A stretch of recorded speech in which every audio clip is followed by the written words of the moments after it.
আজকে আপনাদের জানাবো প্রায় 350 থেকে 450 বছরের প্রাচীন এক শিব মন্দিরের ইতিহাস। টালিগঞ্জ অঞ্চলে টালি নালার ধারে 19 শতকে গড়ে উঠেছিল অনেকগুলো শিব মন্দির। তার মধ্যে সব থেকে বড় শিব মন্দিরটির নাম হলো এই বিষ্ণুরামেশ্বর শিব মন্দির, যা নির্মাণ করেছিলেন প্রায় 1214 বঙ্গাব্দে শ্রী বাবুরাম ঘোষ নামক জনৈক। বিষ্ণুপুর অঞ্চলের যে সমস্ত টেরাকোটার কাজ দেখতে পাওয়া যায়, কলকাতার একমাত্র এই সমস্ত শিব মন্দিরগুলিতেই সেই বিষ্ণুপুরের টেরাকোটার কাজ দেখা যায় বলে অনুমান করা হয়।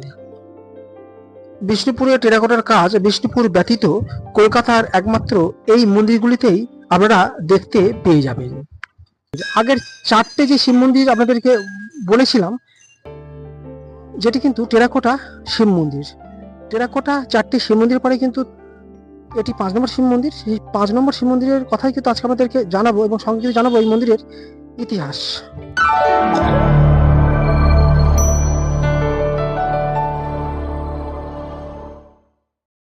কলকাতা ওয়ান্ডার ট্রাভেল ইউটিউব চ্যানেলের পক্ষ থেকে আপনাদেরকে স্বাগত জানাই বন্ধুরা। এবং বন্ধুরা কেমন আছেন? আশা করি ভালো আছেন। আপনারা দেখতেই পাচ্ছেন আমরা কিন্তু এখন দাঁড়িয়ে রয়েছি ঘোষ ফ্যামিলিদের শিব মন্দিরের একেবারে সামনে। অপূর্ব সুন্দর এই শিব মন্দির, এবং এটি কিন্তু টেরাকোটা 4টি শিব মন্দিরের 5টি শিব মন্দিরের মধ্যেই পড়ে। এবং আজকে জানাবো এই 5টি শিব মন্দিরের সম্বন্ধে, অর্থাৎ 5 নম্বর শিব মন্দির। এখন যে শিব মন্দিরটি দেখতে পাচ্ছেন এটি বিষ্ণু রামেশ্বর মন্দির, 5ম শিব মন্দিরের মধ্যে পড়ে। তবে এই বিষ্ণু রামেশ্বর শিব মন্দিরের কথা এবং ইতিহাস জানানোর আগে আগের যে 3টি শিব মন্দির আছে সেই সম্বন্ধে একটু আপনাদেরকে ধারণা দিয়ে দিই। আগের 3টি শিব মন্দির প্রায় 1195 বঙ্গাব্দে সীতারাম ঘোষ নামক জনৈক নির্মাণ করেছিলেন বলে জানা যায়। এবং এই 3টি শিব মন্দিরেই কিন্তু বিশেষভাবে পরিলক্ষিত হয় বিষ্ণুপুরের বেশ কিছু টেরাকোটার নকশা, আলপনা, ফুলকারি এবং ভগবান শিবের বেশ কিছু খোদাই করা কাজ। তবে এই মন্দিরের সম্বন্ধে জানতে গেলে আগের ভিডিওটি আপনারা খুব সহজেই দেখে নিতে পারেন। ডেসক্রিপশনে এর লিংক দিয়ে রাখবো, সেখান থেকে পুরো ভিডিওটি আপনারা চাইলে দেখে নিতে পারেন। চলুন এবারে আলোচনায় আসি বিষ্ণু রামেশ্বর শিব মন্দির 5মতম শিব মন্দিরের সম্বন্ধে। এই বিষ্ণু রামেশ্বর শিব মন্দিরের এনভায়রনমেন্টটি এতটা সুন্দর এবং মনোমুগ্ধকর যে সামনে গেলেই মনটা এক কথায় জুড়িয়ে যাবে।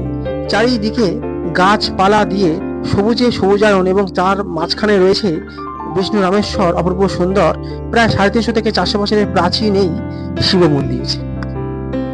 আমরা কিন্তু এখন রয়েছি ঘোষ ফ্যামিলিদের এক আশ্চর্যজনক শিব মন্দিরের সামনে। এই শিব মন্দিরের সঙ্গে কিন্তু কালীঘাট মন্দিরের কিন্তু বেশ কিছু সম্পর্ক রয়েছে, এবং এই মন্দিরটি কোথায় এবং কিভাবে আসবেন সবই কিন্তু জানাবো আজকের ভিডিওর মাধ্যমে। এবং এটাই কিন্তু 5 নম্বর শিব মন্দির। আগের 4টে যে শিব মন্দির আপনাদেরকে বলেছিলাম, যেটি কিন্তু টেরাকোটা শিব মন্দির। মন্দিরে প্রবেশ করার সঙ্গে সঙ্গেই দেখতে পেয়ে যাবেন মন্দিরের সামনে বিরাজমান নন্দী মহারাজকে, যা প্রায় কোষ্ঠী পাথর দিয়ে নির্মিত।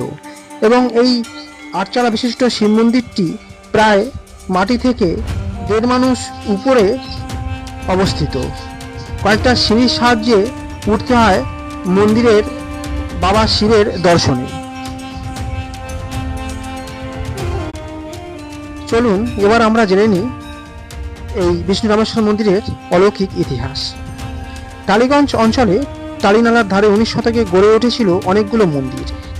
মন্দিরটির উপরিভাগে লক্ষ্য করলে দেখতে পেয়ে যাবেন কোষ্ঠী পাথরের ফলকে লেখা আছে বিষ্ণু রামেশ্বর মন্দির, প্রতিষ্ঠিত শ্রী বাবুরাম ঘোষ সন 1214 সাল। এর থেকেই প্রমাণ হয় যে 1214 সালে বাবুরাম ঘোষ নামক জনৈক প্রতিষ্ঠা করেছিলেন এই বিষ্ণু রামেশ্বর অপূর্ব সুন্দর মন্দিরটি।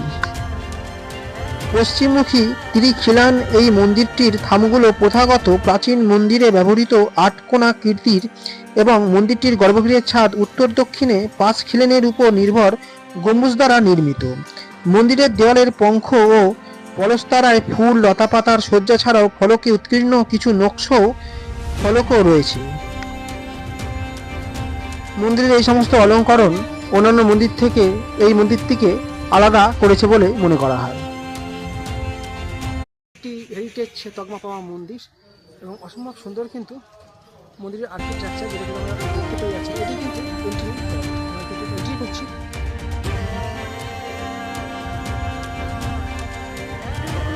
এই বিষ্ণু রামেশ্বর মন্দির প্রতিদিনই সকালে এবং সন্ধ্যের সময় সন্ধ্যা আরতি এবং শিবের পূজা করা হয়ে থাকে। এছাড়াও শিবরাত্রি এবং বিশেষ বিশেষ অনুষ্ঠান এখানে খুব বড়ভাবে হয়ে থাকে। কোনো সময় যদি ইচ্ছে হয় এই অপূর্ব সুন্দর মন্দিরটিতে গিয়ে আপনারা সকালের দিকে গিয়ে দর্শন করে নিতে পারেন। 12টা পর্যন্ত মন্দিরটি খোলা থাকে। যেমনই অপূর্ব সুন্দর মন্দির তেমনই কিন্তু এর স্ট্রাকচার, এবং একই দিনে কিন্তু আপনারা 5টা শিব মন্দিরই কিন্তু দর্শন করে নিতে পারেন।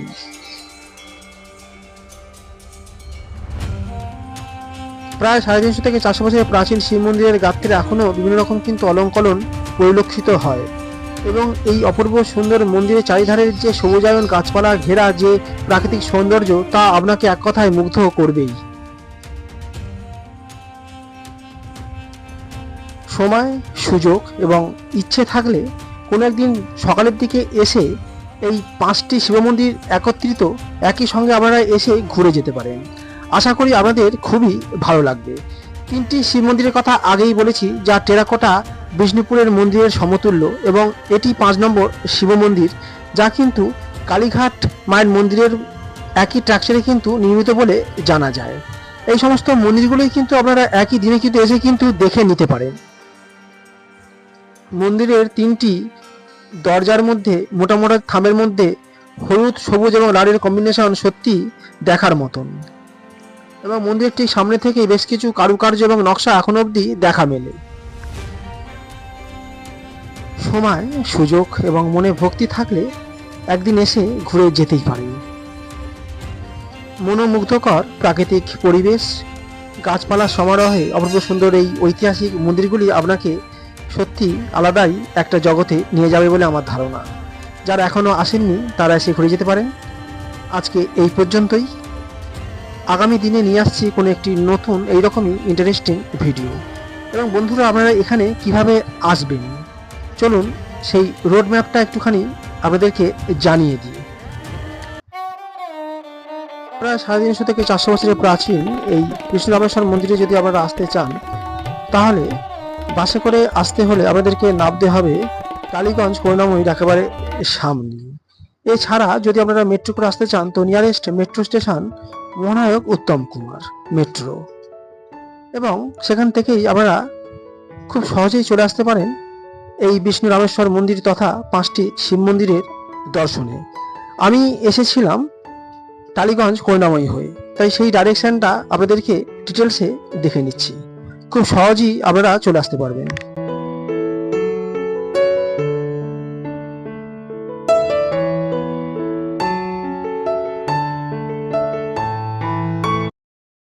দেখতেই পাচ্ছেন আমরা কিন্তু করুণাময়ী কালী মন্দিরের থেকে কিন্তু সোজা টালিগঞ্জের দিকে যাচ্ছি, টালিগঞ্জ কুদঘাটের দিক দিয়ে। এবং দেখুন এখানে কিন্তু রাস্তাটা দুদিকে ভাগ হয়ে গেছে। যেটা মেন রাস্তা বাস চলাচল করে সেই রাস্তায় না গিয়ে আমাদের কিন্তু তার ঠিক পাশেই কিন্তু আরেকটা রাস্তা রয়েছে, সেই রাস্তাটায় কিন্তু আমাদের প্রবেশ করতে হবে। এবং সামনেই কিন্তু একটু গেলেই কিন্তু আপনারা দেখতে পেয়ে যাবেন কল্পতরু মন্দির বলে একটি মন্দির কিন্তু আছে। সেই মন্দিরের ঠিক পাশের গলিতেই কিন্তু আপনাদেরকে প্রবেশ করতে হবে আজকের এই টেরাকোটা শিব মন্দিরে আসার জন্যে। সামনে থেকে আপনাদেরকে একটু দেখিয়ে দিচ্ছি, চলুন। এবং এর ল্যান্ডমার্ক হিসেবে কিন্তু আপনারা এইটা ধরতে পারেন, আশ্রম সংঘের কিন্তু প্রতিষ্ঠাতা স্বামী প্রবণানন্দ মহারাজজি। দেখতেই পাচ্ছেন যে স্ট্যাচুর ঠিক পাশের যে গলিটা চলে যাচ্ছে, এই পাশের সামনে কিন্তু যেতে হবে ঠিক 3 থেকে 4 মিনিটের মতো।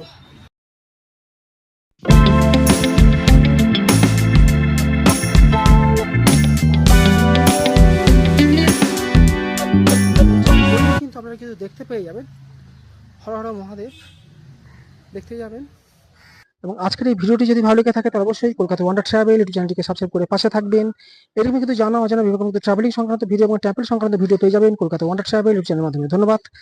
নেক্সট ভিডিও নিয়ে হাজির হচ্ছি কোনো একটি নতুন ভিডিওর সঙ্গে। ভালো থাকবেন।